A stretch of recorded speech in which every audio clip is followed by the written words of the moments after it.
Okay, we should be live. Hello, everyone. We are joined once again with my favorite ex-Mormon, Seth, from Transcendent Philosophy. How are you doing today, Seth? I am doing good. I mean, to be honest, just I have a couple health problems that are kind of dragging me down, but I've been persevering and I'm ready to go. Persevering. All right, that's what we'd like to hear. Yeah. So today's topic, WTF happened to the Book of Abraham? It's a very controversial topic. I recently did a video uh, accusing Alyssa Grenfeld of getting a few things wrong. She has yet to get back to me on that. I sent her an email and everything. But in the meantime, we got the next best thing, which is Seth. Right So here.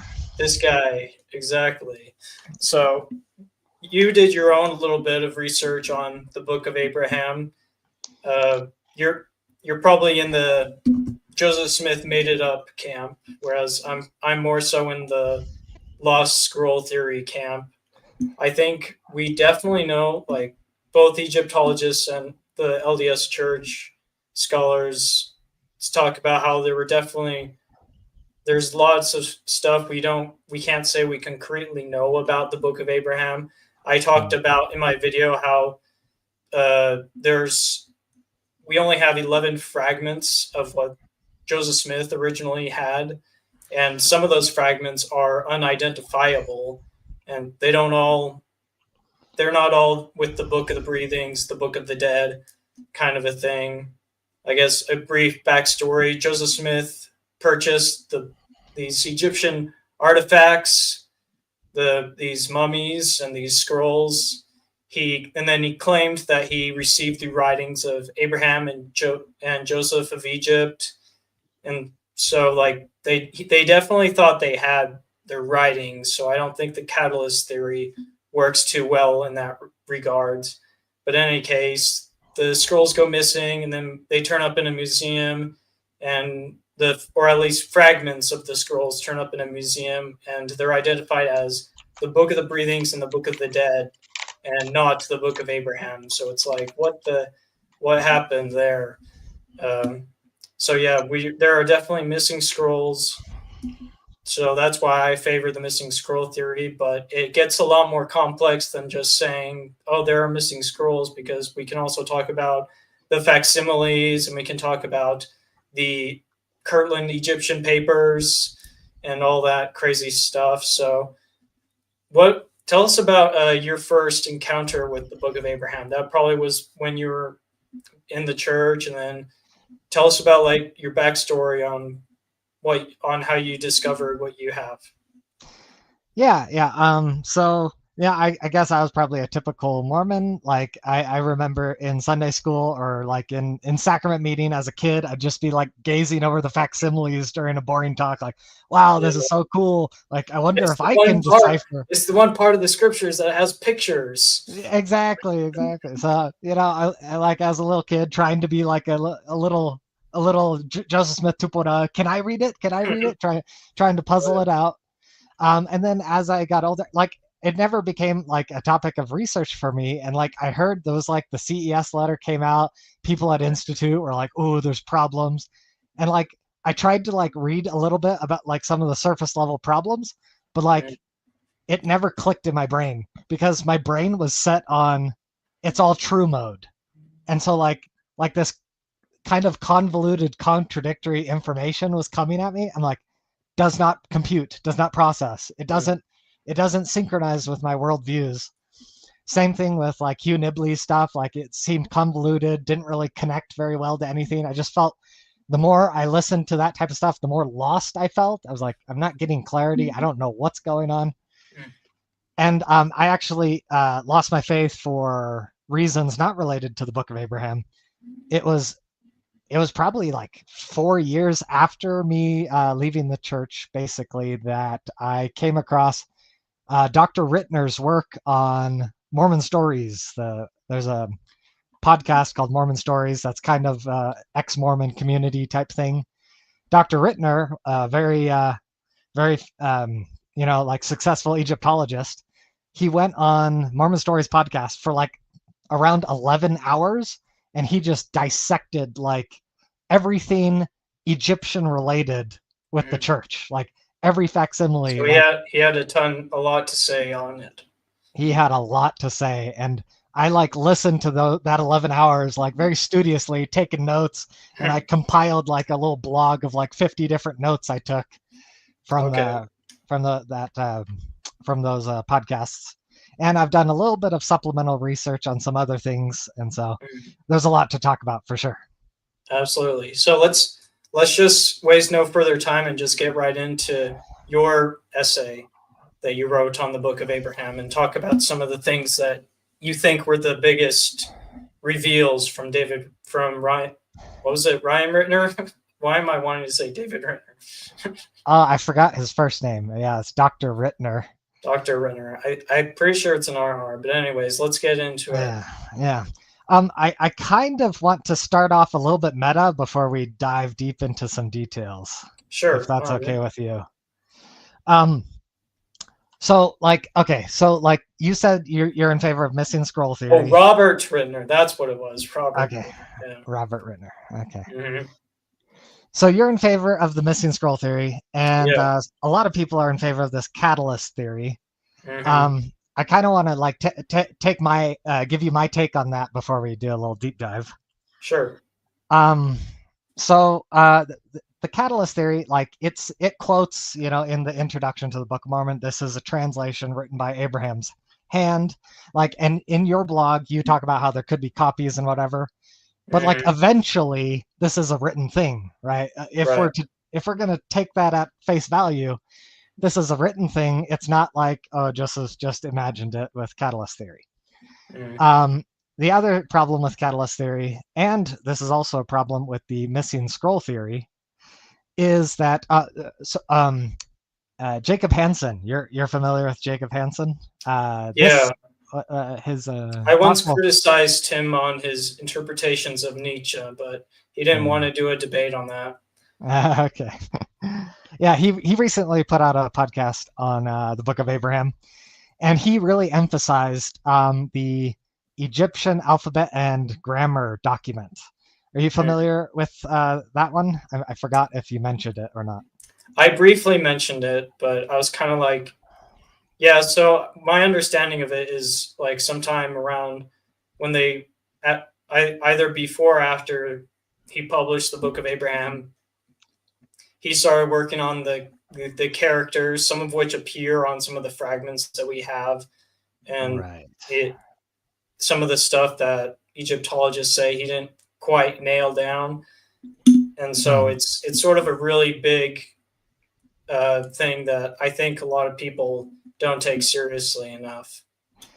Yeah. So and Jacob it's like so I remember Jacob Hansen was talking about how it wasn't Joseph Smith that wrote those, it was one of his scribes, but it's like we know Joseph Smith was at least directly involved in some of the papers, because like there's his handwriting and he's even signatured some of it. So like maybe he wasn't involved with every single paper, but he was definitely involved with some major parts of it.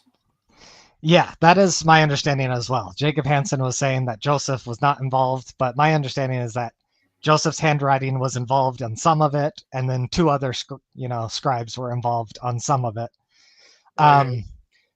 But Jacob Hansen, and it seems like there's a common interpretation that this was more of a retroactive reverse engineering project, where it's like God gave us the divine translation, and us mere mortal humans, we're trying to puzzle it out. Like, here's the Egyptian scroll, here's what God gave us. Can we connect the dots and figure it out? How do we translate this, right? That makes sense, right? As a reverse engineering project. So one of the tricky things about this is that, first of all, that's not like based on that paradigm that already debunks catalyst theory, because if you're trying to reverse engineer it, then there's material to reverse engineer. If it's the catalyst theory is that, he looked at a scroll and then he dreamed up something completely irrelevant to the scroll. It's like Right. you can't reverse engineer just a spiritual revelation. You can only reverse engineer it if it's connected to what it was engineered from. Okay, so that rules the catalyst theory out. But then the missing scroll theory, the problem with that one is, with this English alphabet and grammar document, they were trying to reverse engineer the Book of Abraham. So they were looking at characters that they thought the Book of Abraham was based on, right? Mm. There's a one-to-one connection. They thought all of these characters equal Book of Abraham. And so then the question is, do these characters come from a missing scroll, or do these characters come from available scrolls? Right? Right. If the characters in that document come from available scrolls, that debunks the missing scroll theory. Okay. Do you feel comfortable with that phrasing? I definitely think there's a lot of nuance to it. Right now, I think there's a lot to say there isn't, and there's a lot to say there isn't. And the biggest on the isn't side is the Curlin Egyptian papers, something that I probably should have gone into more detail on my side of things. But for some reason, I chickened out and just was going to just briefly went over it. I don't think I realized at the time how big of a problem it actually was. Yeah. I just want to briefly bring up some stuff that we're getting here in the chat. Jacob Samuelson is saying Jacob stated he wasn't primarily involved, implying Joseph. He also said Joseph may have been involved and helped out, but it was separate from his divine revelation. Do you think that's something we can do, separate the Curlin Egyptian papers from Joseph Smith's regular revelations, or do you think it's pretty indirectly involved? Like he was actually trying to do some revelation stuff with that. So you're saying like a secular reverse engineering project versus a divine dictionary project? I know a lot of people in the church talk a lot about how, sometimes the prophets slip up and they talk about things as regular humans, and other times they talk about things as prophets. Like there's that famous example of Brigham Young. He's like, gives a speech and he's like, okay, now I'm going to tell you what the Lord actually wants me to tell you, kind of a thing. Right. Yeah, like from what I've observed so far, like a secular reverse engineering approach seems reasonable. I haven't dug deep enough into the history to see if there are quotes to the contrary. Like if there was a sermon or something where he referred to it as more than just kind of like, you know what I mean? I'm not aware of any quotes to the effect that this is supposed to be authoritative. So I'm fine with the reverse engineering interpretation. All right. Anything else you want to bring up before we get into your essay? Yeah, I kind of wanted to talk about like well, first of all, I wanted to compliment you. Like I did go through your blog and I thought you did a really nice job. I love your balanced approach where you're totally like willing to like face the truth or face contrary indicators and then try to resolve your faith despite that is really cool. Yeah. I try to be as open as I can. Like I said in the disclaimer, there's always going to be some bias that comes through, but I always try to be as open-minded as I can. I think I think Nietzsche helped out a lot with that part. Where like I'm super open to atheism. I'm just not super open to Protestant Christianity or that kind of stuff. But in any case, I think we shouldn't be afraid of the truth, no matter what it is. It's like it's like Nietzsche said, everything can either be a stepping stone or a stumbling block. It all depends on how you use it. Yeah. So I try to take that approach with whatever information I'm presented with. Oh yeah, I love your Nietzsche quotes. There was a really epic quote towards the bottom of your blog, Yeah, yeah. At the end, well, I think something that I think I was mainly trying to point out with my attacking Alyssa Grenfield's video on the subject is that anti-Mormonism can be just as much of a cult as Mormonism, because it's like they got their own doctrines and dogmas, and it's like and the CS letter essentially for a lot of people becomes literally their holy scripture, and it's like it becomes this infallible thing that you can't scrutinize over, and it's like it's a little hard to justify why Joseph Smith needed to know the name of some random island on the other side of Africa for the Book of Mormon, but and other oddities too. But at the same time, there are still some things the CS letter claims that are still worth looking into. Some stuff it says about the Book of Abraham, some stuff it says about race in the priesthood and polygamy and all that. But in any case, I don't think we should be. It's like even the Book of Mormon is willing and open to be like, hey, there's going to be problems in this, but it's like, don't blame God, blame us. And it's like, I love that about the Book of Mormon. It's like, I think people need to be taking that approach no matter what their scripture is. Everything can be scrutinized over as long as the man's hands a part of it. It's kind of an idea.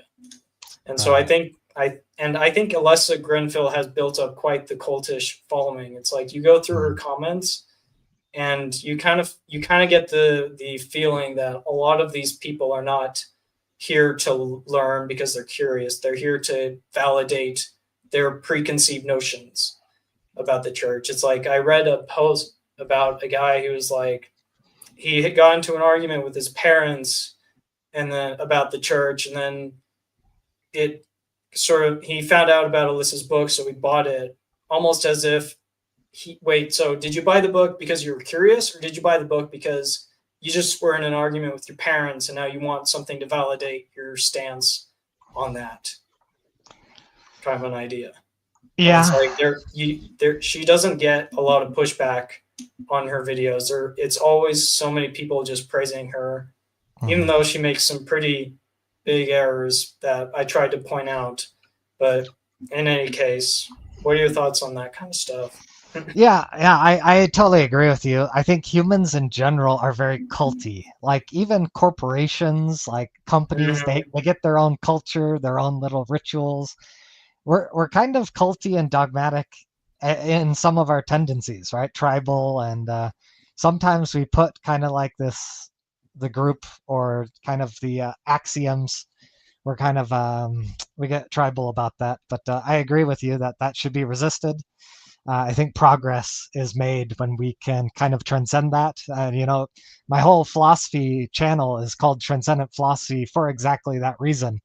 The idea is, in order to progress, you have to be able to transcend all of your biases, your family's biases, your culture's biases, your political biases, because those things are little bubbles that get you trapped in circular thinking, and that's how you create error, right? When you're not considering the big picture, you make errors. And so trying to think outside of the box and think from new vantage points, that's kind of a very philosophical, dialectical standpoint that philosophers have long appreciated that view of the world.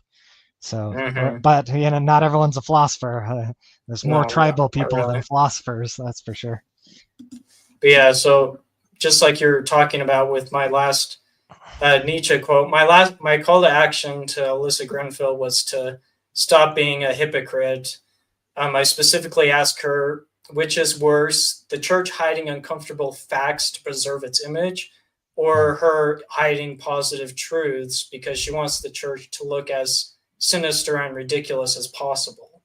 And then I tell her, if you don't want your followers to be brainwashed, follow the example of Nietzsche's Zarathustra. Now I go alone, my disciples, you too now go away and be alone. Thus I will it, truly I advise you, depart from me and guard yourselves against Zarathustra, and better still, be ashamed of him. Perhaps he has deceived you. The man of knowledge must not only love his enemies, but must also be able to hate his friends. And thus spoke Zarathustra is almost scripture for me. Wow, I absolutely love so many things in that book. Yeah, that's really powerful phraseology. He kind of like takes Jesus a step further. Not only Hmm. love your enemies, but also hate your friends. It's like flipping Jesus upside down. It's like, what? Yeah, We're that supposed is to pretty hate people? nuts. Like, Hmm. mind-boggling, but like it makes a good point, right? And what I interpret that as, you need to hate the biases that corrupt you due to the Hmm. people around you. Like, don't just follow the crowd, your friends. You're just a sheep following your friends. You know what I mean? Exactly, and it doesn't really help that Jesus calls his followers sheep. That's awkward. It is a pretty big awkward thing. Yeah, But yeah. in any case, Jacob Samuelson, just as much as a cult, do you believe the church is a cult? I don't believe the church in its entirety is a cult, but I think there are cult. I think there are members in the church that definitely exhibit cult-like behavior. It's sort of like there are so many just members in the church that are very in that cult mindset, and Mm. I too was in that mindset for a long time. And I think the leaders could do a better job of this, of encouraging people to really step outside their shell and explore different ideas and be super open to whatever things come their way, including whatever kind of crazy things, whatever the crazy history behind the Book of Abraham is.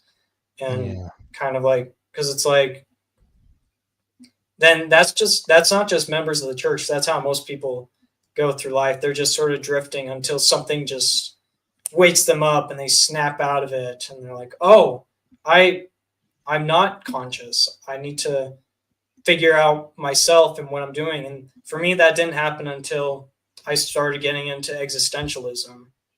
And I watched a couple of Wisecrack videos that really woke me up. And then I was like, oh, holy crap. Like, there's this whole wide open world out there that I didn't know about. Like, growing up, I thought everybody in the US was Mormon, but turns out not really. And so That's amazing. I think everybody to a certain extent starts off with a cult like mindset, but you really gotta not.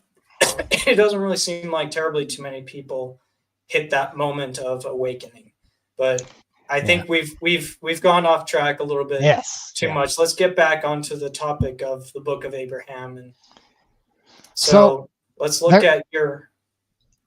there is one important meta question I would like to ask, but Mhm. sorry, last meta point.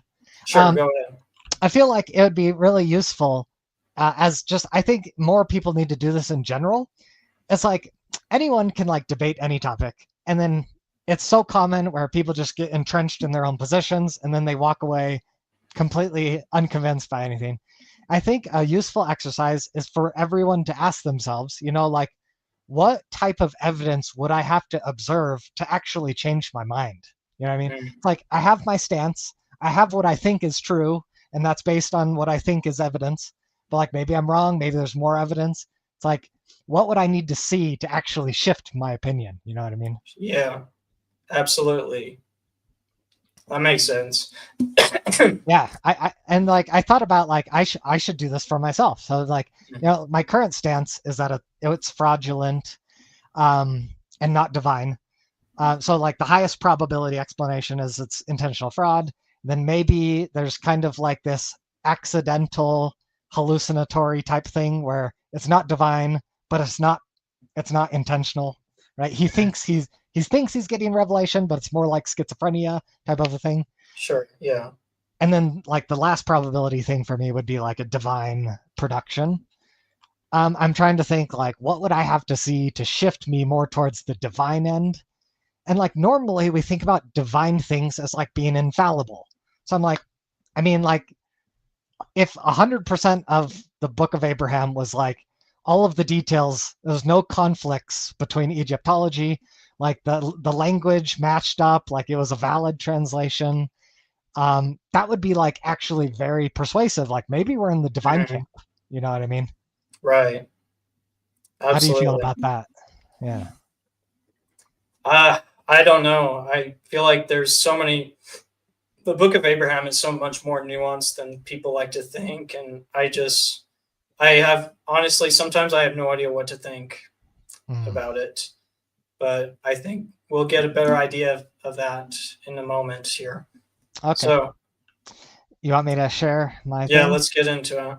All right. 50 issues with the Book of Abraham. Present. Share screen. 50 issues. All right. Can you see this? Yep, I got you. All right. So 50 issues with the Book of Abraham. So Yes. Latter-day Saints and non-Latter-day Saints agree. Oh, I'm sorry. This is your essay. You take it away. Yeah, so this is on the LDS webpage. It's churchofjesuschrist.org. The Sure. quote, this is a quote from that. It says, Latter-day Saints and non-Latter-day Saints agree that the characters on the fragments do not match the translation given in the Book of Abraham. So this is like, the classic thing is, oh, these are anti-Mormons. They're just lying to you. It's like, if it's coming from the church, then that gives more credence to a member of the church. This isn't only anti-Mormons. This is everyone, right? Okay. So it's important to understand there are translation problems. That's universally agreed upon. Dr. Robert Rittner, he kind of makes his point like, if the story is true, then all parts of it have to be true, right? So it's like we got to wrestle with all these. If there are problems with the details of the Book of Mormon, then that's something we have to wrestle with. I don't know if I completely agree with that quote, like, because I still think there's so much nuance to it that I don't know if it's either 100% or 0% either way, but I think that's just my own personal thinking. Yeah. So yeah, if 50% of the details of a story are true, would you call the story true? I don't know. I'm always just kind of, I have a hard time forming conclusions, I guess. Maybe you have like a slightly more Jordan Petersonian perspective on truth, more metaphorical truth rather than literal. What do you mean? Do you believe in God? It's like, what do you mean clean your room? I don't understand, because there's so many things about that. Honey, what do you mean by take out the trash, honey? Trash could be interpreted in various ways. I have trash so many in my different heart. ways. Yes. that would be a funny video to make one day, but in any case. Yeah. So, like, I think a lot of people with a LDS background, this is just to catch non-members up. I don't know if we need to go over this. There is a couple of things I did want to briefly mention that you talk about in this opening, like, sort of background context. Okay. It's sort of like you mentioned that the hat was translucent. Like, yeah, is that something we know for sure? Like, we have the hat, like the church claims to have the stone, and like we know for sure it was translucent.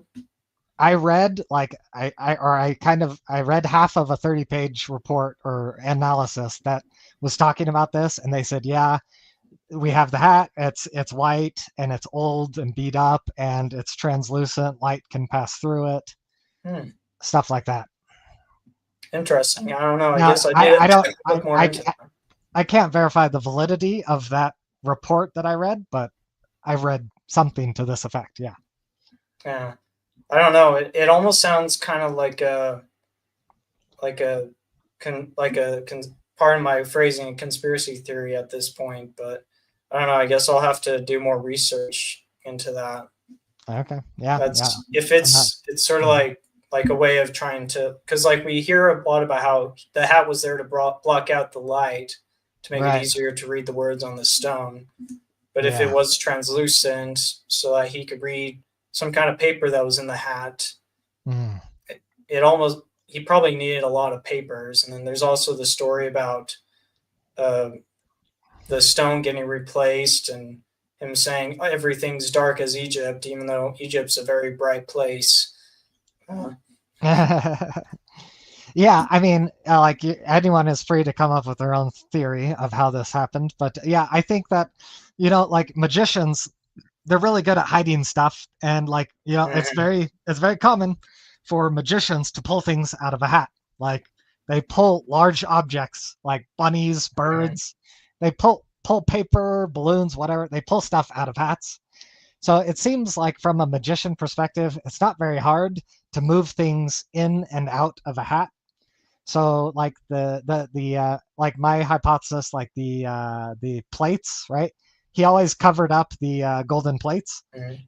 I think that was probably just the pre-written manuscripts, and he probably like tore them into like little chunks, and he was probably like he had a system like grab from the right, input it into the hat, read it, output it from the hat, slide it into the left. He's just Yeah. cycling through the gold plates that are not gold plates, just pre-written Maybe. documents. Yeah. Well, 62-190 disagrees with you. But Oh, is that so? yes. Well, we might So have to I'm get I'm, a I'm going to use appeal to authority on 62-190. So appeal to authority. Who's the yes, authority? 62-190, of course. Oh, okay. I guess we'll have to go with that. He says it's a non-issue. So. He All right. wins. He wins. Yep, absolutely. So let's jump right into the Book of Abraham problems here. So you Yeah. probably didn't quite get. Did you get everything from the 10-hour video, or is this just kind of the main stuff that jumped out at you? I got the main stuff that yeah, there was more stuff, but like the main strong points, I grabbed all of them. Yeah. Okay. Yeah, so right here it's just highlighted how this is a translation, and right here it Mm-hmm. says written by his own hand. So this is kind of like it hurts the catalyst theory. Yeah. Right here hurts the catalyst theory as well. Like Joseph Smith Mm-hmm. puts a little 2 there. He's like this right here, and he says this is what it means. It means King Pharaoh. But Egyptologists are like, no, you're wrong. That doesn't mean King Pharaoh. You made that up. Right. I'll admit that does look like a woman. That doesn't look like. It's like Yeah. there were. I mean, Yeah. maybe the pharaoh was a woman at the time. I don't know. Right. Yeah. Yeah. And then According it's to the guy on the chair definitely looks like Osiris because he's got that classic Osiris hat. Yep. And Yep. then the person that Joseph Smith claims to identify as the prince that also looks like a chick. Yeah. But then like the one thing that usually stood out to me was the guy who Egyptologists identify as Anubis, This but guy. Joseph Smith says it's a slave. And I'm Right. like, wait, doesn't Anubis look like a jackal? And then you address that like at the bottom of the essay. Yes. Like, Yeah. oh, this may have been a bit of a slight, like maybe his nose got rubbed off, and that's just what it looked like when Joseph Smith got it, or Right here. Yeah. Like they the early leaders of the church put this together. They kind of I forget the technology that they used. I think it's lead here, but yeah, it looks like someone chopped this off somehow, and then they probably produced the Book of Abraham probably after this fact. okay. So yeah, that looks kind of interesting. Hmm. But yeah, Egyptologists they think that it should have looked like, where is it? Should have looked like, oh no, that's a different one. Oh, do I not have the one that edits that one? Hmm.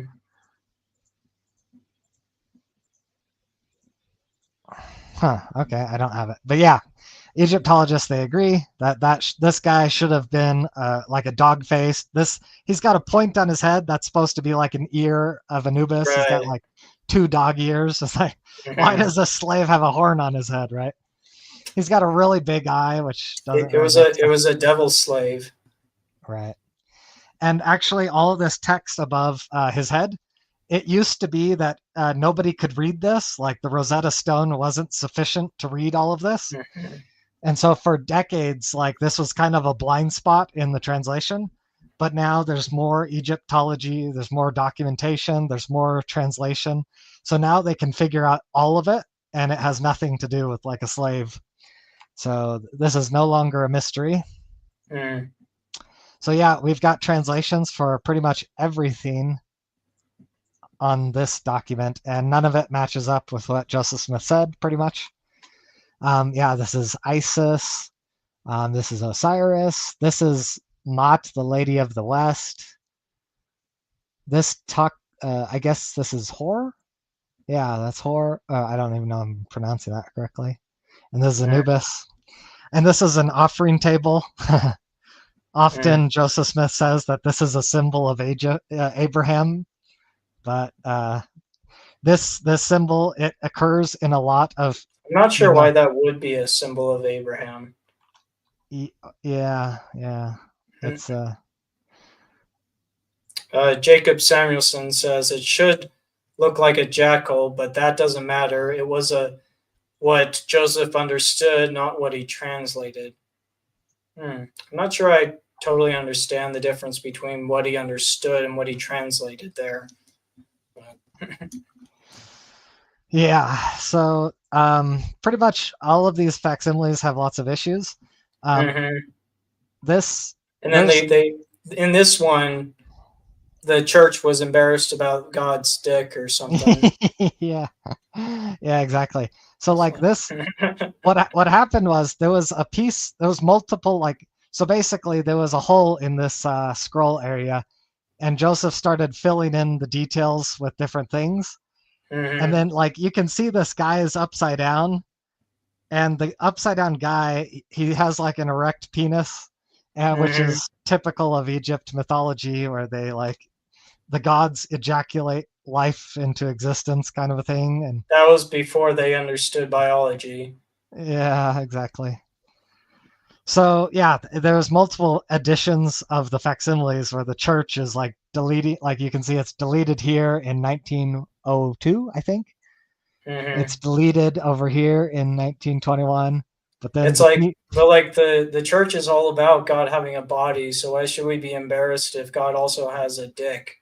Because that's what yeah. has a if God has a phallus, because it's like Oh, wow. that's what But a body would imply. I But can't wait I for you to talk about that over the sacrament meeting pulpit. don't know. There are so many things I wanted to say over the pulpit, but I haven't had the courage to get up there and say it yet. But I want to. I want to tell everybody it's okay to say I believe, because let's be honest, most of you don't actually know when you Mm, say I know the church is true, but that's a topic for another day. But it right. looks like Joseph Smith really didn't quite get the middle right here. Right. According to Egyptologists, he didn't really know what he was doing, because like this three hill thing, Mm-hmm. Joseph Smith, he had access to these three hills, but everything else was kind of destroyed, and so he kind of had to like make up this part. But the Egyptologists say that like this thing functions like a neck, and so like the heads are supposed to be attached to the center point, and there's supposed to be Mm-hmm. four heads, and so he kind of like had two heads, and they're not really attached properly. Another interesting thing is this top right corner. This comes from a different part of the scroll, and so like he kind of like copy and pasted like this piece into this this circular this circular facsimile, and like it's like it's kind of like this is what makes me lean towards like a fraudulent interpretation, because like this top right corner, it obviously does not come from this facsimile. Like it's somewhere else in the scrolls under a different context, and he's just trying to fill in the gaps, and so he like brings it over. It's like, that that's not there, you're just kind of making this up, you know what I mean? Mm-hmm. So Okay. that seems kind of troublesome. It's um sort. I'm just kind of thinking, where did he?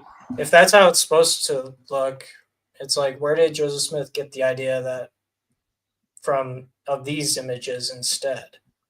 Is that just kind of him trying?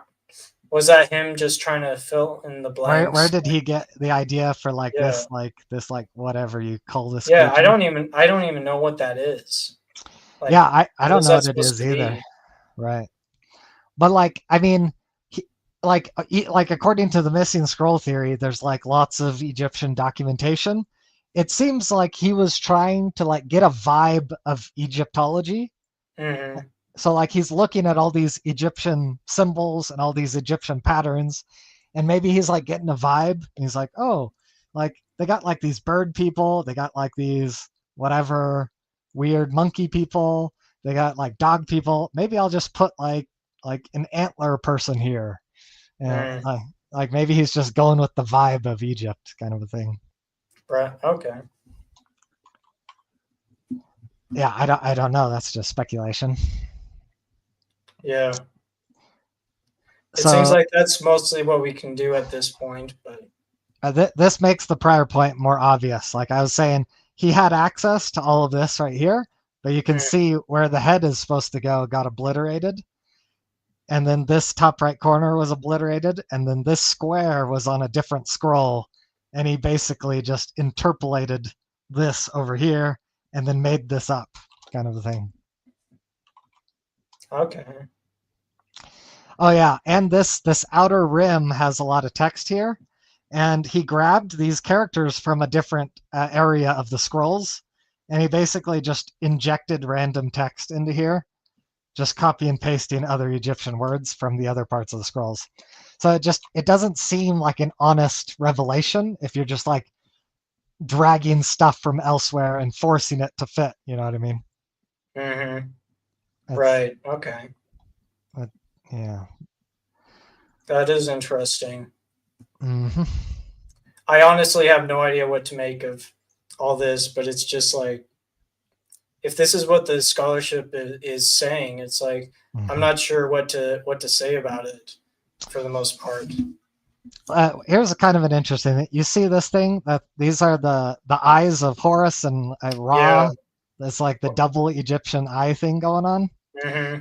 So like in the other part of the scroll, it had the eyes done properly, but like when Joseph copies it over, he like messes up the eye.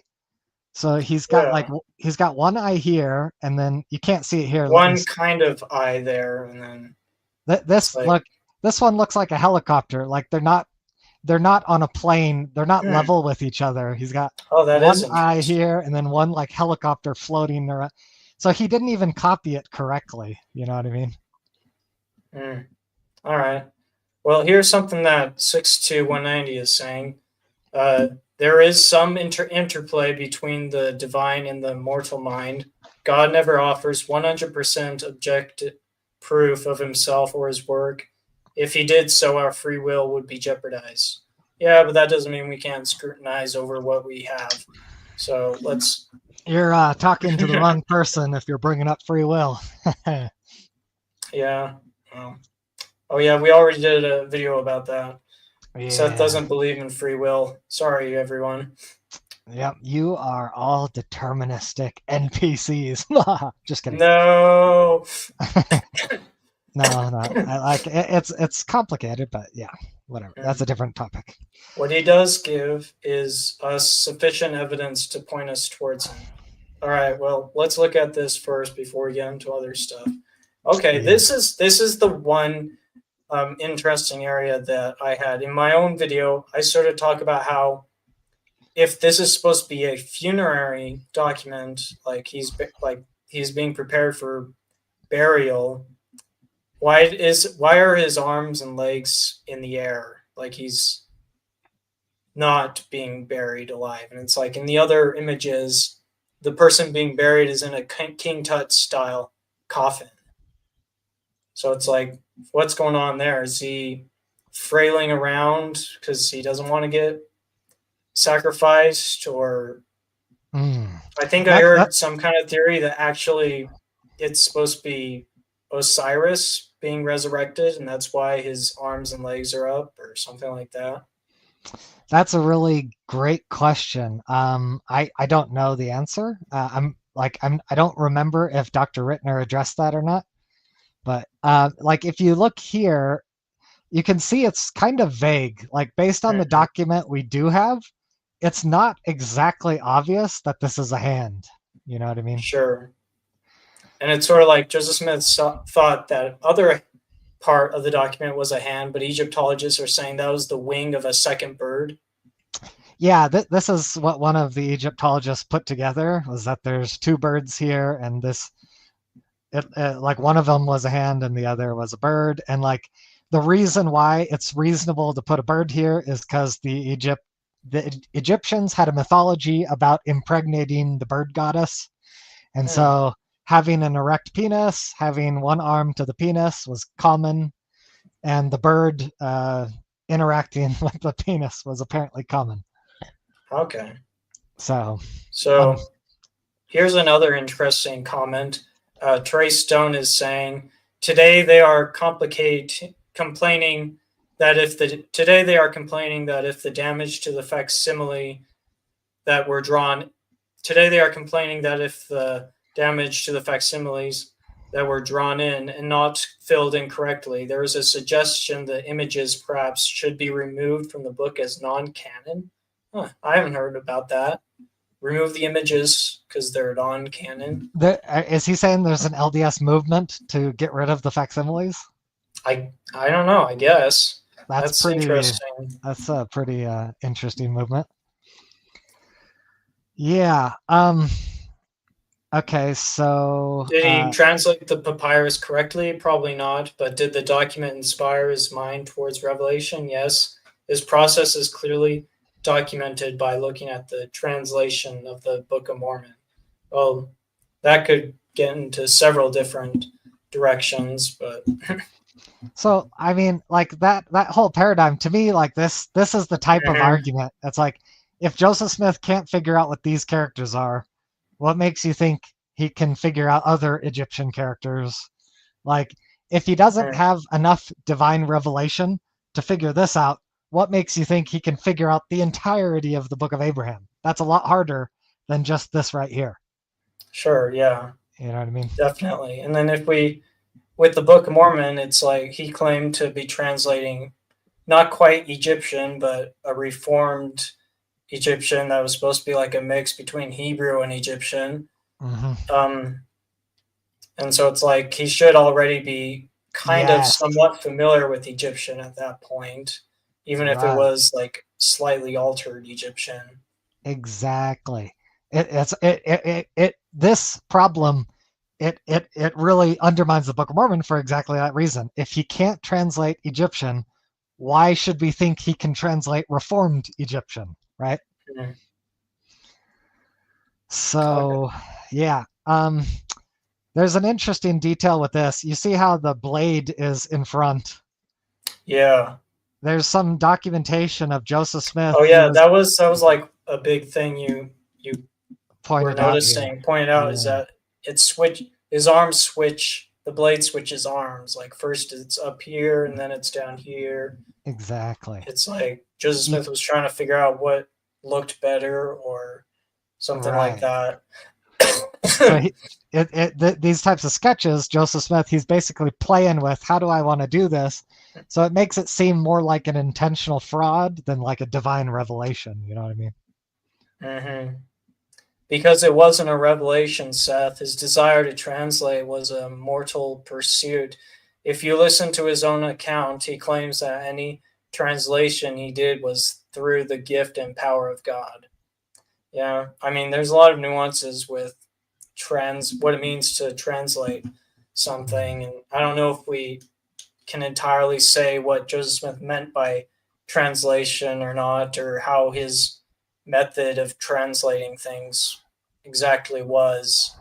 Yeah. But like, if it was like 50% him and 50% God, or was it all God, or was it all him? It's like that. Those kinds of things are really up in the air right now. Right. But like, if one is to like say that all of this is like 50% inspired, to me that really, I mean, it undermines these things as a dogma, right?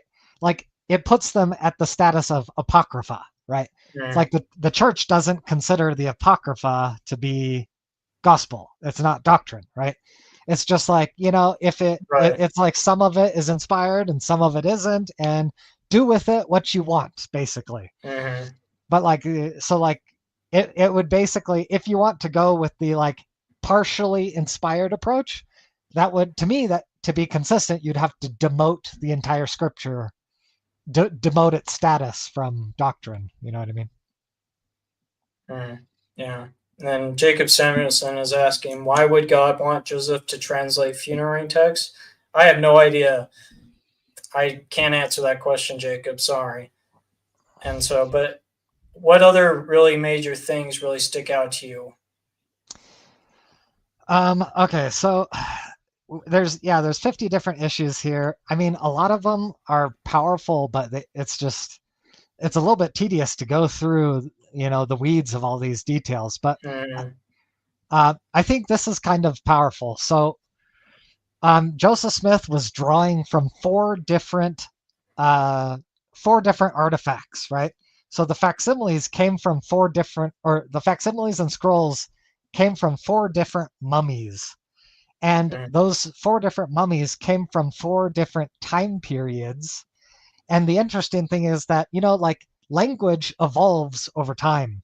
And you can see the evolution of language in how it's written, how it's spoken, the grammar, all of it evolves.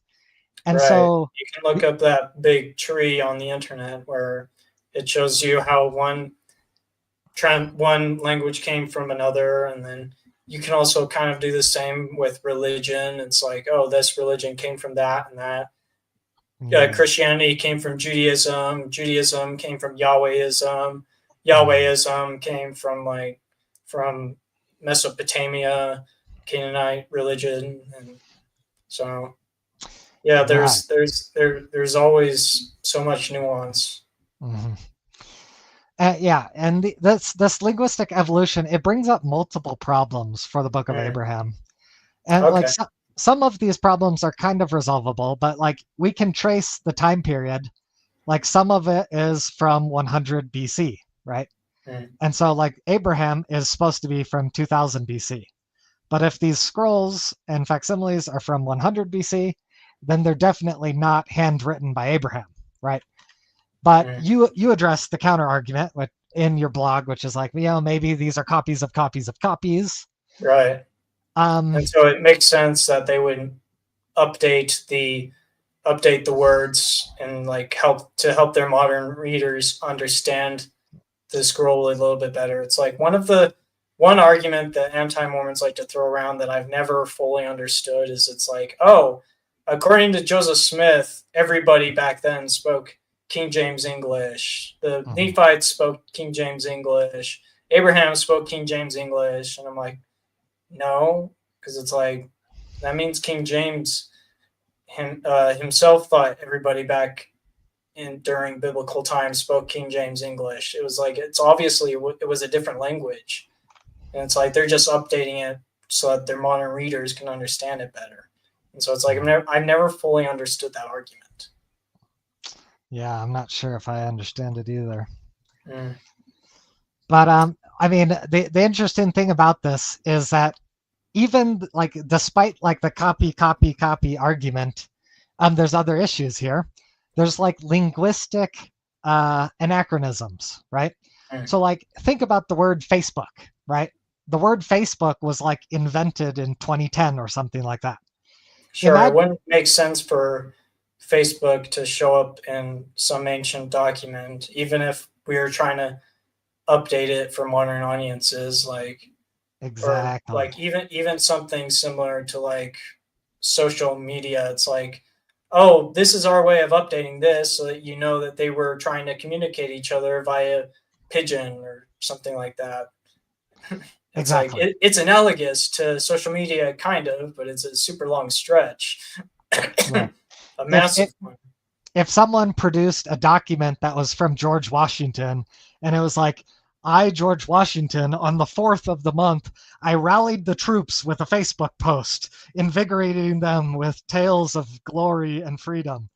Like Mm, everyone would know that's fake because like there was no Facebook in his time, right? That word wasn't invented at George Washington's era. And there's things like that. Potiphar is one of them. Potiphar. right. So the word Potiphar appears in the book of Abraham, but this word it didn't exist at Abraham's time. This is a Mm, linguistic anachronism. And so that's kind of an example of one of the problems that we're dealing with here. But It's there's like even could it have been like he just wanted to make sure people knew specifically what hill he was talking about, even if they didn't call it Potiphar's Hill back then. um I mean Like if I updated something to say these people went up Timp Timpanogos, even though it wasn't called Timpanogos back then. I mean, like it says right here, the altar which stood by the hill called Potiphar's Hill. So Mm, like I don't know, it seems like Abraham himself is at his time it was called Potiphar's Hill. mm, So like if someone was doing a copy, you'd hope that they would say we renamed it Potiphar's Hill, or yeah, I mean sure, it's not the best look for a translation. maybe not.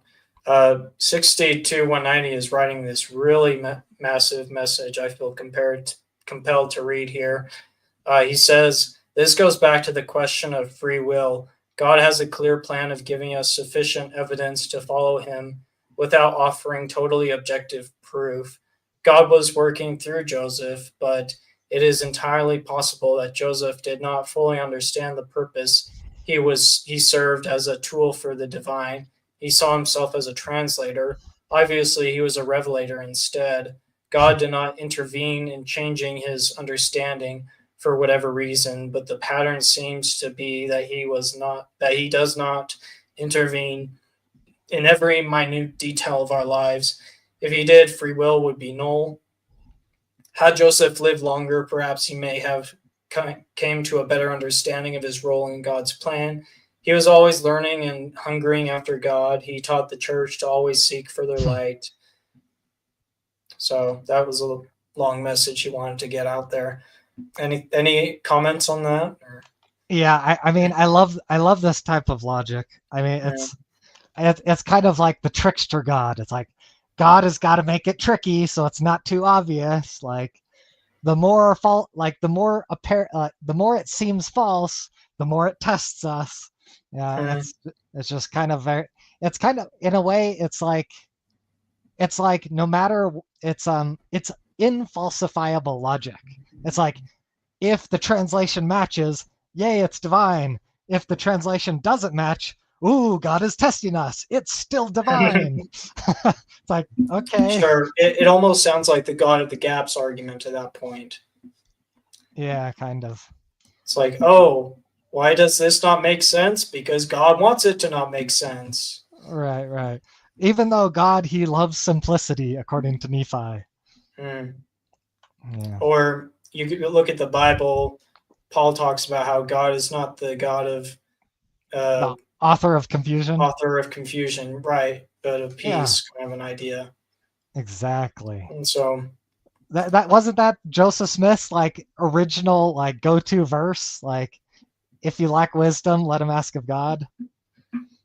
yeah, something like that. Aren't There's a they? lot Aren't of things that I think me and a lot of the people in the comment section need to ask God about in regards to all these things. But let's go through a couple more major things that yeah. you thought stood out with Robert Rittner's analysis.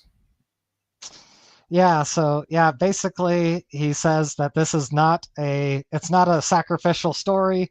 It's a burial text. It has a positive message, not a negative message.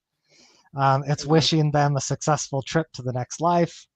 Right. Um, and like this whole idea of I think I definitely still favor either he was being like with especially with the arms and legs thing. I still can't get over that. I think I definitely I either favor it as he's struggling against being sacrificed, or it's a guy getting rejuvenated and he's right. actually being like rising from the dead. Like maybe he is being uh, prepared for prepared for something, but either way, he's not dead yet. To Mhm. quote Monty Python, the Holy Grail, kind of an idea. So I don't know the arm. I still get caught up on the whole arms and legs things too much to say. Yeah, this guy's definitely dead. Yeah, I think that's a very interesting, valid point. I would love to like see an Egyptologist address that. Mm, But according to Dr. Rittner, the Egyptian culture did not engage in this type of human sacrifice. So, like, this story does not make sense according to Egyptian culture. mm. Egyptian culture was not, they were not like, how do you say, they were not like monotheistic, and they were not like, they were not tyrannical, right? Oh yeah, They, that was an interesting point you made. Is that the or Abraham couldn't have been sacrificed for worshiping Yahweh because the Egyptians would have been totally down with Yahweh, and it's like they actually incorporated a little bit of Yahweh's worship with their culture. exactly. The Egyptians were totally down. They were like, they wanted more gods. It's like the more gods, the better. Mm, So they're like, oh, you come to Egypt. Who is your god? We want to add them to our list of cool people to worship. You know what I mean? right.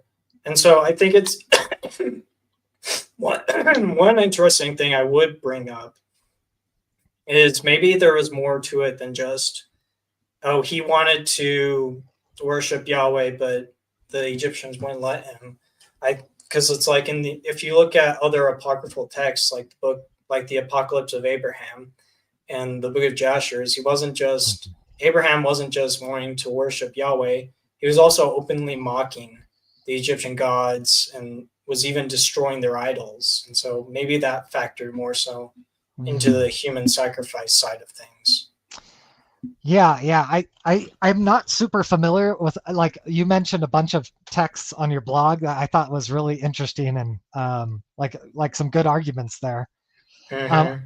I'm not super familiar with those texts, but like my biggest question would be, do those texts, like, do they represent actual history, or are they more like pseudepigraphal, like kind of like fan fictions? It's like Sure. commentary. It's It's like the very, Jew. it's very, it is definitely very hard to tell, but I'm just saying there could be more factors that maybe we're not entirely completely considering.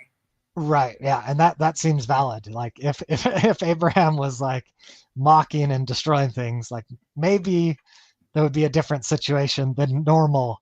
Like maybe normally their culture doesn't do human sacrifices. Maybe Abraham was like an outlier because he was like rampaging about or Mhm. something.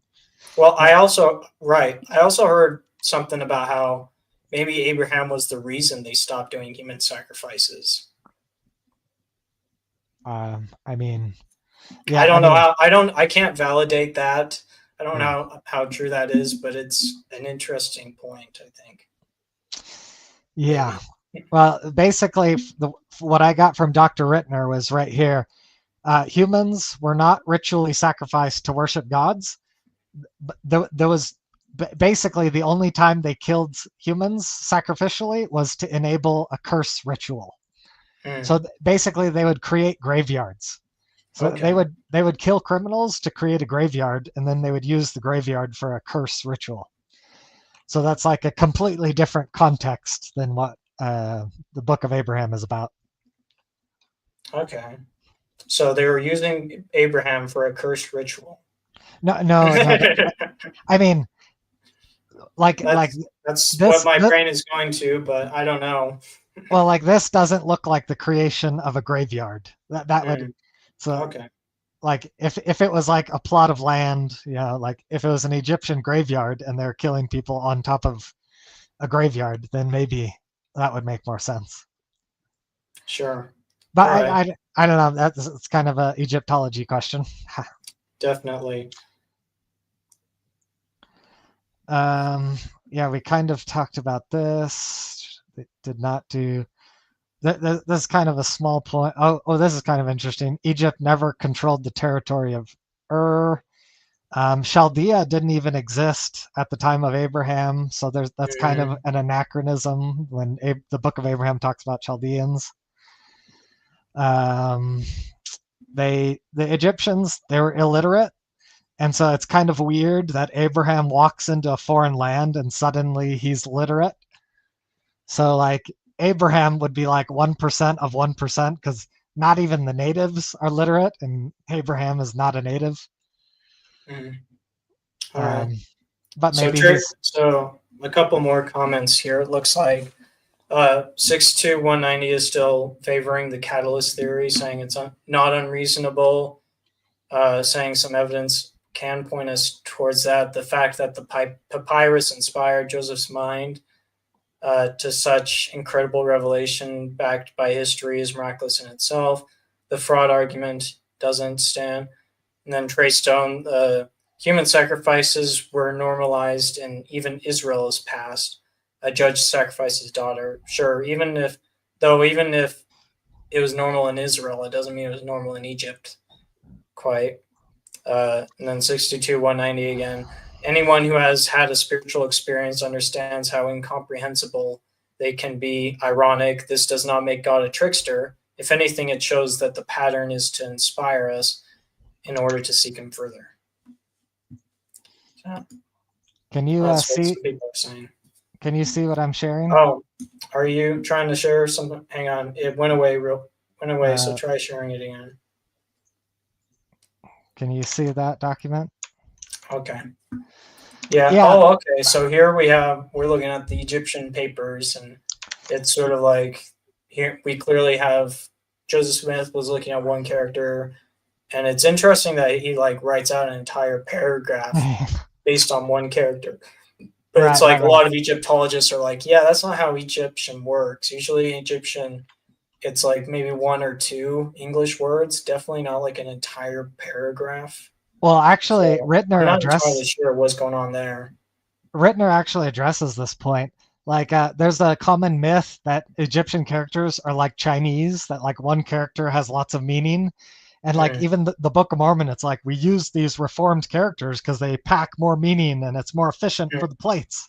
It's like that's not even true of Egyptian. Like it debunks both the Book of Abraham and the Book of Mormon because actually Egyptian is phonetic. So like you don't get a bigger bang for your buck. You have to like spell out everything with a bunch of Egyptian characters. Sure. So like you don't get a paragraph for one little thing basically.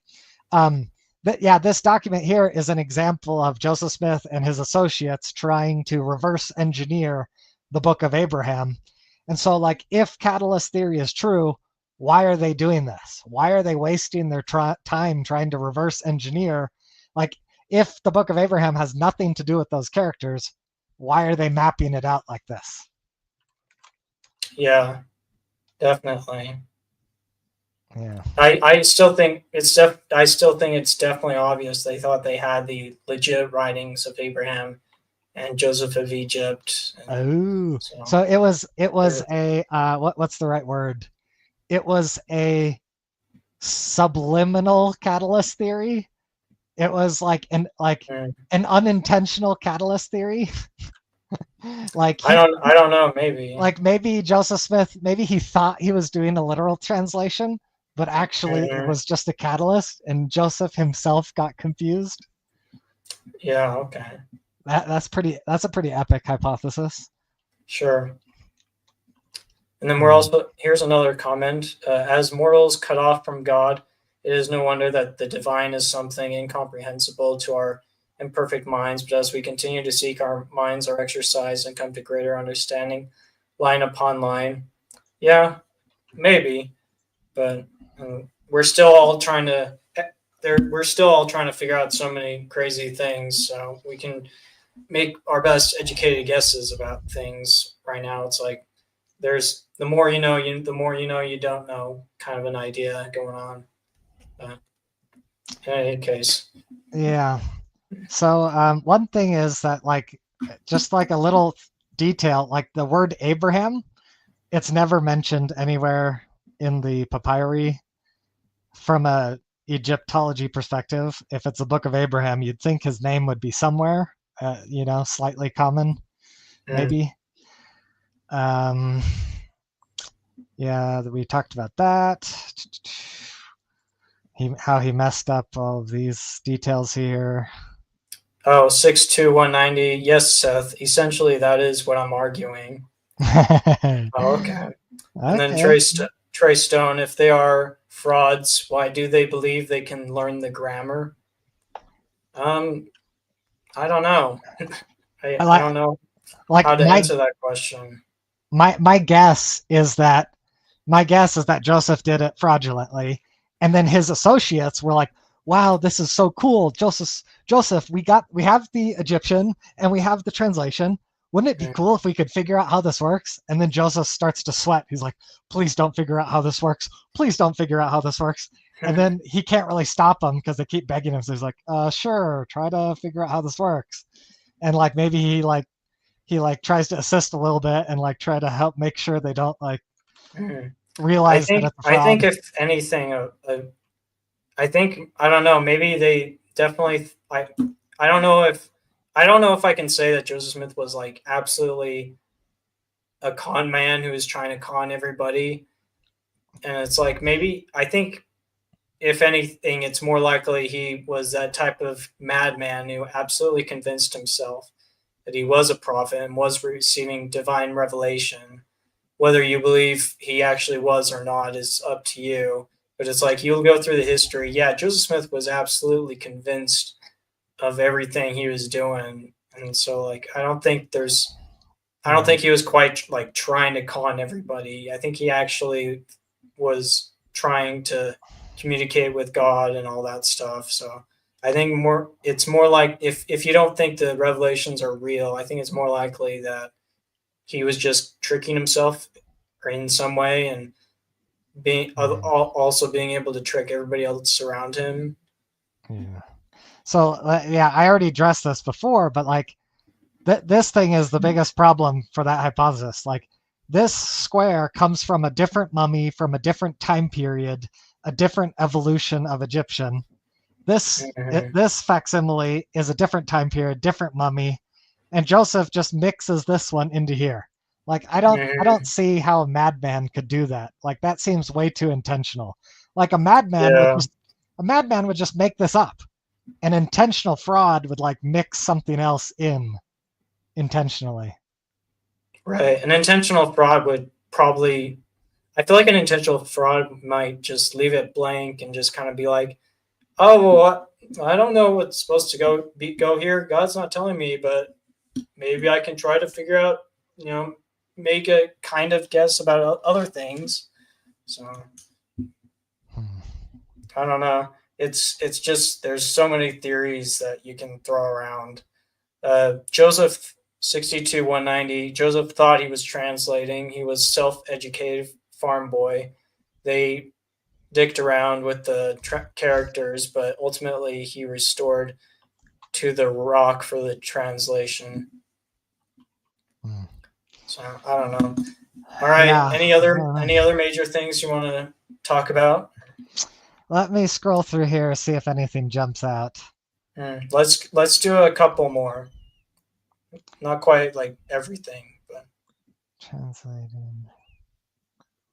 Kolob is not an Egyptian word. mm, 1,000 years is not mentioned. These words are not Egyptian words. Um, the lotus flower does not represent Abraham. Copy and pasting. Oh, he got something right, or this one right here, he kind of got right, so that's kind of cool. okay, yeah. Uh, Loosely correct in identifying the sun-shaped object above God's head as symbolic of a crown of eternal light, power, and authority. Okay, that's yeah, yay, Joseph! You got something he right. got Yay! he got something right there. Yeah, this does not mean 1,000. This doesn't have to do with planets. It doesn't. Mm. Oh, it does symbolize the sky that carries the sun. But like, Yay! Another partial win. right. But a lot of what one thing that Dr. Rittner noticed is like whenever something looks like a picture, Joseph Smith he tries to interpret the pictures, but like when it's like text, Joseph Smith doesn't really. He's like, "Ooh, this one is a mystery. Oh, the picture? I think I know what the pictures are, but Mm, oh, these ones, well, it'll be revealed later." So it's very convenient that the hard stuff is he doesn't even attempt.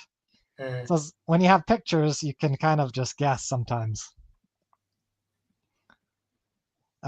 So this figure 6 does not represent the Earth's 4 quarters. There's a whole spiel about north, south, east, west, and the 4 sons of Horus, and Dr. Rittner has a lot of issues with that. Dr. Rittner has issues with this Elkna interpretation. He thinks that these god names are made up and that they're not even attributed to the correct locations. Like, he doesn't think there was a Syrian god named Elkanah. No, he doesn't think that. What's And interesting is that's one of the things that the Gospel Topics Essays brings up as a possible connection, is that, there was this Syrian god named Elkanah, but Robert doesn't agree with that.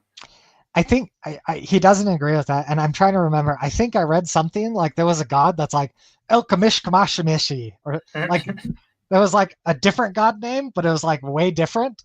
And so I'm like, maybe the apologists are like, close enough, and Rittner's like, no, not close enough, kind of a thing.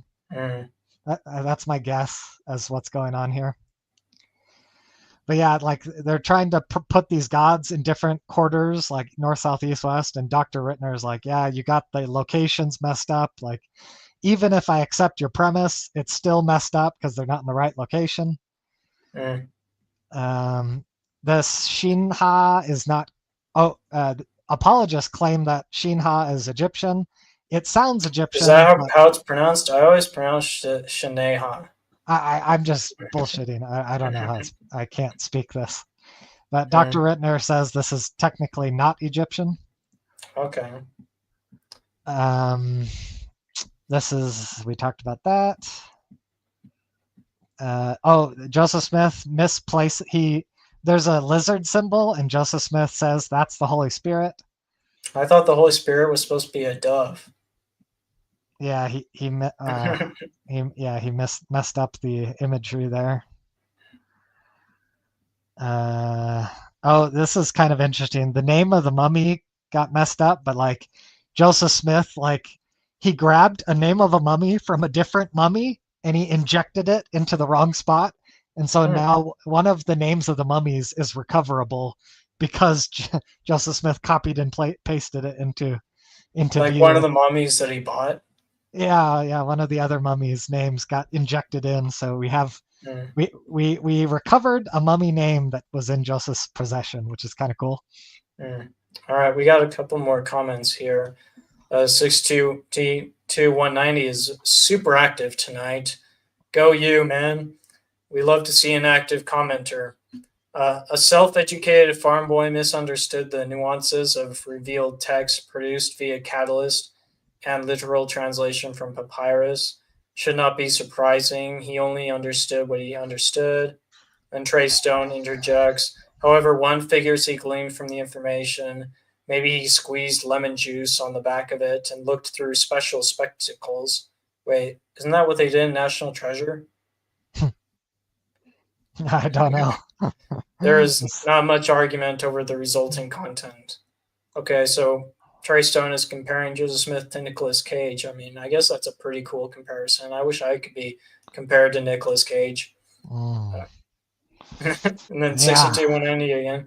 Joseph Smith didn't fully understand his gift. He never claimed otherwise. Interesting that Seth avoids the multiple mentions from the commenters of the evidence outside the papyrus for the Book of Abraham. We can't deny what the text brings. I'm not down to talk about anything. We're just talking about this stuff at the moment. Right. So let's continue on. Anything else you want to look at? Looks like there were 2 baboons praising God, or something like that. So Joseph Smith said that these baboons are supporting stars that are revolving around Kolob. All right. Kolob is. We're running out of time here, so let's quickly I gotta be off around 8, so let's. Okay. Goddess of Truth, Goddess of Necropolis. Yeah, I think we covered all the main points here. Yeah. All right. So everybody in the comment section, what do you do with all this? I'm not entirely sure yet, but let's look a little bit at my own notes on the Book of Abraham real quick here.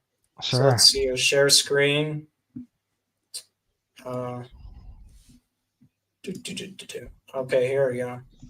So can you see that? Very small text, but yes. Unfortunately, yes. Can you zoom? I make it Control scroll. Controls scroll. Yeah, control plus or on your hold down the control button and scroll with the wheel on your mouse. This is a Mac. I don't have a wheel. Oh, never mind. I don't know how Macs do things. Maybe it's command. I don't know.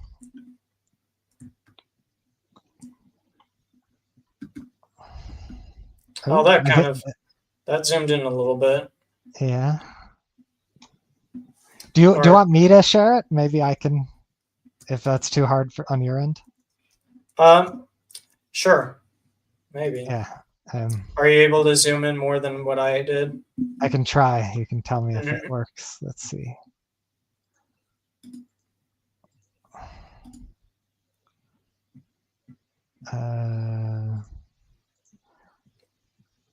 How does that look?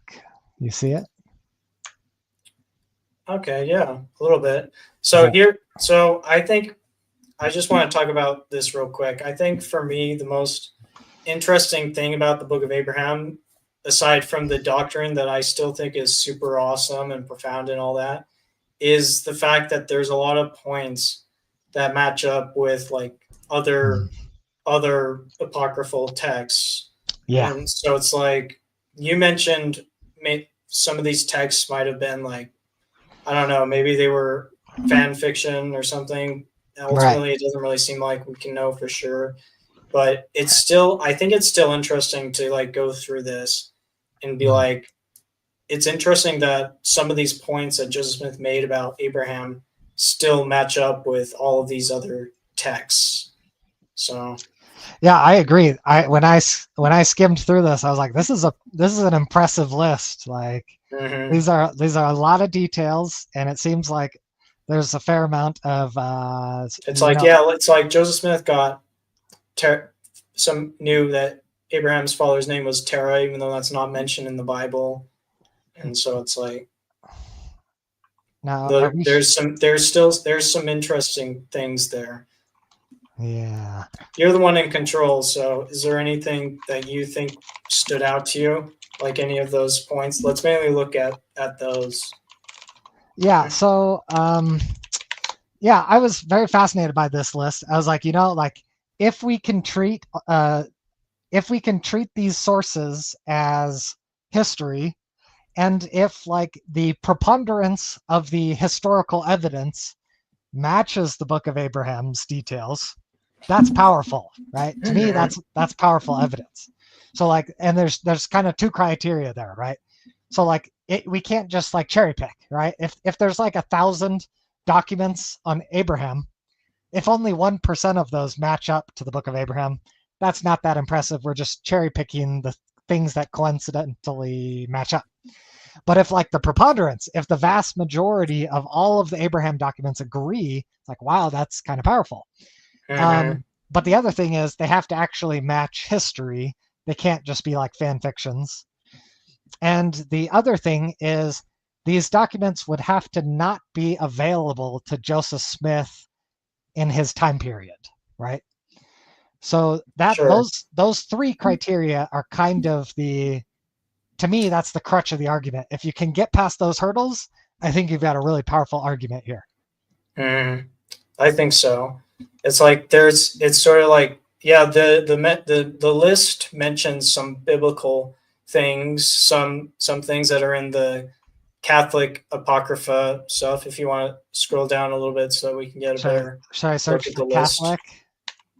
Oh, Catholic. I don't think it's going to bring up Catholic immediately, but is there a search term I should look? But like, if you look at it mentions some biblical stuff, but it mentions like Maccabees, that's in the Catholic Bible. It mentions a couple of other interesting things, and it's like the Book of Jasher may have been around in Joseph Smith's time, but we don't have anything that suggests that Joseph Smith had any knowledge of the Book of Jasher. And then, but most everything else seems to come from extra sources that we're not entirely sure if Joseph Smith had access to. Yeah. Like, he definitely didn't know about the Apocalypse of Abraham or the Testament of Abraham, Right. or whatever the hell Philo of Alexandria Dim Abrahamo is. So that's like some interesting stuff right there. Yeah, let me share another thing here. So I was really curious about your arguments here, and I kind of did some, GPTing. Wait a second. Oh no, how come it's not? Okay. Can you see a little table here? Oh, okay. Yeah, I got it. Okay. So I was kind of like, I was interested. I was like, I copy and pasted a bunch of your stuff into GPT. I'm like, was this type of knowledge not available in Joseph Smith's time, or were there documents talking about this type of stuff before Joseph Smith's time? And GPT came up with a list of documents that kind of alluded to some of these details. Okay.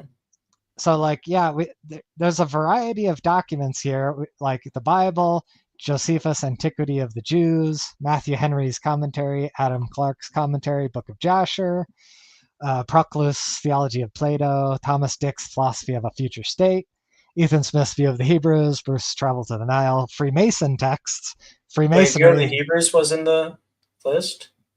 Which one? View of the Hebrews was in the list? Yeah, I think that was kind of more of a tangential thing. I forgot what GPT was saying. John Greaves' Pyramidography. Yeah, View of the Hebrews isn't if you do search for View of the Hebrews, I'm not finding that among the list of texts that inspired the Book of Abraham, possibly. But I mean, I know a lot of people try to connect it to the Book of Abraham, so maybe ChatGPT kind of got that mixed up somehow. Or? I think that's highly possible. I was also kind of drawing a question mark on that one, but I didn't have time to review it all completely. But it like I went through a couple different queries, and it seems like GPT thinks that like Abraham as an astronomer, like there's 3 different documents that talk about that. His opposition to idolatry, there's like 3 different locations. So a lot of these details might be traceable in multiple places. And, Joseph Smith, he came from, like he said himself, like there was a religious revival. Everyone's talking about religion. I think it would make sense that like these different religious perspectives were probably being discussed, in the gatherings. I mean, they didn't have TV back then. Like, why not talk about the Book of Jasher on the weekend, right? Sure, yeah. So I didn't verify this stuff, so maybe GPT is like, making stuff up, but it kind of sounds like it might have made up a couple of things. You think so? Yeah. Yeah. I think you want to go back and forth and look at this, and it's like, okay, does this appear in the list that I have, or yeah, does this specific book, because it's like it included View of the Hebrews, but I can't find View of the Hebrews in my list. So there might be a couple of things. I think if I'm remembering correctly, I think your blog mentioned that the Book of Abraham was written in like a special linguistic style that was not, that was like a Middle Eastern style, not an American style. That was from the Gospel Topics essay, yeah. I think what GPT was saying is that these varied linguistic styles are not rare. Like the View of the Hebrews had a similar linguistic style. I think that's what I was saying. So maybe it's hard to say at this point, though. Yeah, but GPT does say that there are some details that seem unique to the Book of Abraham. Right, specifically like when he was being assassinated, or when he was being sacrificed. No other, from what I understand, there weren't any texts that mention Abraham being sacrificed. Right. Yeah. The only one we know was post Joseph Smith, right? Mm-hmm. Yeah, I put false here because Dr. Rittner thinks that the sacrifice concept is false in Well, Egyptian I culture. kind of briefly went through Apocalypse of Abraham, and I didn't quite come across any kind of story of Abraham being bound for sacrifice. But Really? So GPT messed this one up too. yeah, I think GPT may have messed that one up. Oh wow, maybe GPT is not very reliable. The Apocalypse of Abraham mainly, it sort of starts off with Abraham sort of mocking his father's worship of gods. He's sort of like, you worship this wooden god, but like, look at this golden god. It's like so much cooler. And then he goes off and does some animal sacrifice and gets a revelation from God, and that's kind of mostly it. It doesn't quite talk about him being bound for sacrifice. Okay. Yeah. Maybe this big list you have might take a lot more difficult and I detailed think your analysis. attempt to, I think this is a bit of a oversimplification, and a lot of Chat GPT messed up in a couple of places. But Yeah, that's a completely fair criticism. But in green, I highlighted some things that I thought were impressive, if true. If the Jubilees matches this, then that's kind of impressive.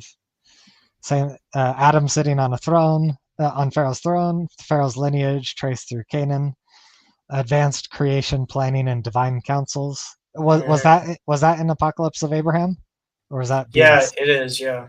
Oh, okay. The Apocalypse of Abraham even mentions the premortal life, and it talks about the Council of Gods, and it's like we already know the Council of Gods was a concept. Like if you go far enough back, one capturing Christianity was like, one of the biggest errors in the Book of Abraham is that it says that Abraham was a polytheist, but we know that Abraham was the father of monotheism, and so it's like, what's with these council of gods creating the world instead of just the singular God? And so that's actually something we know for sure, that Abraham most likely was, if not a polytheist, most likely a henotheist who just worshipped Yahweh, but he was still aware of other gods, and at least to some degree aware of a council of gods. And it's like, here I got the book to prove that it all, people back then were definitely not monotheists. So. Yeah. Okay. Yeah. 62190 is wondering if you can make this document available to the public. My GPT stuff, or are you talking about this specific document 62190 that we're looking at right here? Or is it talking about your blog? Because my blog, I put that in the description, so people should be able to go through that and look at it themselves. And I put yours also in there so they can look at it. Okay, yeah. And then Trey Stone says, I leave much of the Egyptian stuff to better minds. Yeah, that's probably a good idea. He also says, I mostly know royal cult studies, like endowment rituals was commonplace in the ancient royal resurrection dramas of the kings from Egypt to Mesopotamia, and of course Israel and Christianity. And yeah, the 62190 is wondering if you can make this specific document public, like maybe put it on your blog or something. Yeah, I can try to do that. So that other people can kind of go through it and try to do their own homework on it. Or better yet, everybody can just do the same thing that you did and just put the list that I have that I actually got off of Fair Mormon into Chat GPT. Right. So. Yeah, it would be interesting if someone could do a proper review of all this stuff and kind of do the meta-analysis. But yeah, to me, the main things are no cherry picking. It's got to be the preponderance of evidence. The vast majority of the documents agree. It can't be fan fiction. It's got to be like real history, and it's got to like match up with the historical facts, right? Sure. So. Honestly, I don't even know if Abraham was even a real guy. It's like, it's kind of hard to say that. I kind of think that maybe he was fictionalized because it's, I don't know, it's that far back in history that anything could be fictional at that point. It's like Right. we know the we have the Epic of Gilgamesh, but and we know it's the most ancient book around, but that doesn't quite mean that Gilgamesh was a real dude or not. We really can't say for sure if he was or not. And Right. so I'm, and as a believing member of the church, I'm totally okay with saying that I don't know if guys like Abraham or Noah, or I kind of doubt Adam and Eve are real people. I think that was more of an allegory, because it's like there's so much genetic stuff that goes into, oh, how does everybody come from just two people, kind of an idea. But Yeah, exactly. So I had kind of like a thought I want to share with you in thinking about some of this argumentation. Like, for example, like multiple of these documents seem to think that Abraham was sacrificed. And so like that could be like an impressive like correspondence, right? But then I was thinking like, imagine like from like kind of the skeptic's point of view, it's like if you think that all of these things are like fan fiction, it's like what would it mean if multiple fan fictions kind of had the similar theme, right? It's like three people write Spider-Man fan fiction, and he goes to Paris with like Mary Jane. It's like, well, why are all three of them going to Paris with Mary Jane? Well, it's like maybe it's like there's biases in the story that push people that direction. It's like Spider-Man likes tall buildings, and France is romantic. And so France, it has tall buildings and it's romantic. It's perfect. Not as tall as New York, though. France has pretty small buildings in comparison. I'm talking about the Eiffel Tower, right? He goes on a date with her. Right. I'm pretty sure the Eiffel Tower is the tallest thing there. Right. So I'm like, maybe there's like some biases in the text that create an artificial correspondence, right? That's the hypothesis. Okay. And so I'm thinking about Abraham, like what would be the bias that makes all of these fan fictions, they all agree, Abraham, there was an attempted sacrifice on Abraham. Like, what is that bias? I'm like, well, like Abraham's son was one of the very few humans to almost get sacrificed. So just like immediately, Abraham is connected to one of the main stories of human sacrifice. So I'm like, so like Abraham's son almost gets sacrificed. Why would people write a fan fiction about Abraham getting sacrificed? And then I'm like, maybe the bias is like people want history to rhyme. Maybe there's like this like reflective metaphor. It's like the prior generation, sort of like George Lucas. Yeah, like things are rhyming. It's sort of like it's sort of like it's poetry, it rhymes. Like we're repeating. Anakin blowing up the droid ship is like Luke blowing up the Death Star. Exactly. So maybe humans, we have like a bias to like make history rhyme or something. Like even in anime, like in Naruto, it's like you got like the three Sanin, like there's one emo Sanin, Orochimaru. Then you've got like the goofy one, and then you've got the babe. And then the pervy sage. Exactly, yeah, pervy sage, and then Naruto inherits the pervy sage status. Like the history rhymes. I mean, he doesn't quite inherit the pervy stuff, but he definitely takes after his sensei as far as learning Toad Sage and and all that. He inherits everything except the perviness. Exactly. Yeah, probably for the best. It's so interesting how anime always seems to want to have old mentor dudes be perverts, but well, I mean, now in retrospection, it's like Naruto, there's Jiraiya, and then there's Naruto Roshi, and Naruto was a little bit of a pervert with the sexy jutsu. So I don't know. It's a little. Yeah, I guess that's the one perverted side of him. Yeah. Yeah, but it wasn't too overbearing, I guess. I don't know. All right, a couple more comments. Trey Stone saying naturalistic theories I thought were interesting is Joseph had obtained and was releasing already translated Ethiopian texts. Nephi sailed across the Red Sea, and the Book of Mormon is in Ethiopia. archetypal Adam. I don't think the Book of Mormon is in Ethiopia. I'm not entirely sure what Trey's talking about there. The Book of Mormon, it talks about Christopher Columbus. It talks about the Americas. Mm-hmm. It's way too much. It's very clearly about the Americas. Yeah, I think it's pretty stretching it a lot to try to divorce it And from he America. even found the claim to find the gold plates in America. So yep. I don't know what you're talking about with Ethiopia there, Trey. But anyways, all right. Are there any final thoughts you want to conclude with? What the WTF happened to the Book of Abraham? Because it's like there's so many things he gets wrong with, like the facts, especially with the facsimiles, and it's like we're not entirely sure how the translation process even happened, because it's like we got the Egyptian Kirtland papers, which suggests that he definitely was trying to do a literal translation. And so but then at the same time, the Book of Abraham seems to strangely match up with so many of these other esoteric apocryphal texts. And so it's like there's this really weird contradictions going on.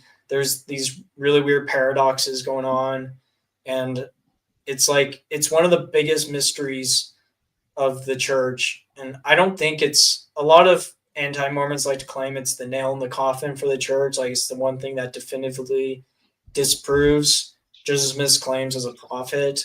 I don't think it does. Like there's so many other things you could talk about, like the witnesses or the beautiful. I would say the biggest thing is really beautiful doctrines. Mm-hmm. Profound doctrines that we get from Joseph Smith, and especially the Book of Abraham, like the premortal existence, the Council of Gods. Like I think that is too beautiful to just throw out. And then, but at the same time, there's so many crazy things about Joseph Smith. He was a treasure digger. He married other men's wives for some reason. He wasn't.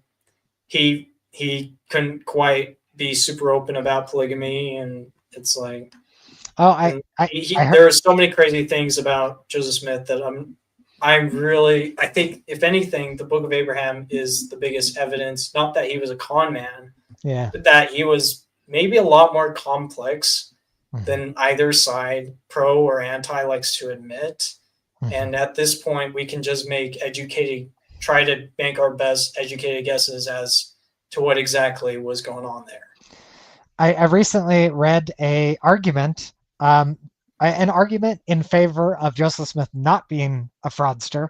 I wonder what you think of this. His argument was basically to the effect of the Egyptian scrolls were expensive. Like whatever monetary amount it costed back in the day, if you convert it to like today's dollars, I think the number is close to like over $200,000. Oh, dang. So like this is a significant investment to purchase the Egyptian scrolls. So it's kind of like if he's a fraudster who's just in it for selfish benefit and money, it's like, do the Egyptian scrolls provide a big enough bang for your buck? Like they kind of give more legitimacy to his role as it's translator. Like maybe if he was a conscious con man, I don't think he would have bought them. I think he probably would have briefly looked at them and then kind of been like, oh, that's maybe too much money, and I kind of want to keep my money. If I don't know if I want to risk translating something I'm not too comfortable with being that I can make an accurate translation of. So yeah. I don't know.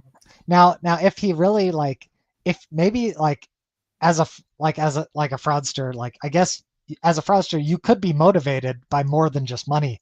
You could be motivated by fame, glory, attention. So it's maybe a glory-oriented fraudster would be like, oh yeah, I'll definitely invest my money in this because that's gonna blow up my reputation. You know what I mean? Mm-hmm. So I don't know. It's kind of an interesting argument. It's an interesting angle to take.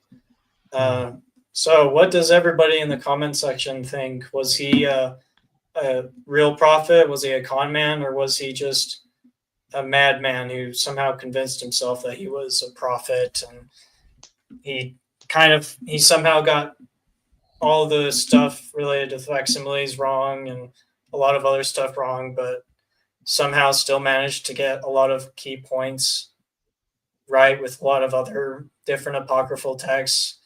So WTF, everybody. We'll have to let you figure it out in the comment section. If there's any more questions you want to put in, do so now.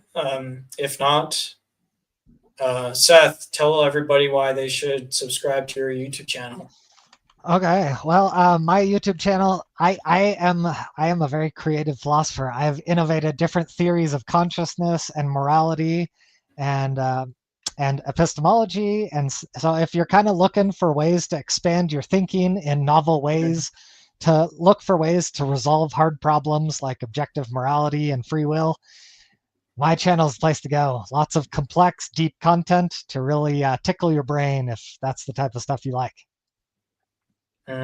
Awesome. All right. Thanks for watching, everybody. Subscribe to Seth and remember to keep it righteous and all that good stuff. I'll see you guys later. Bye.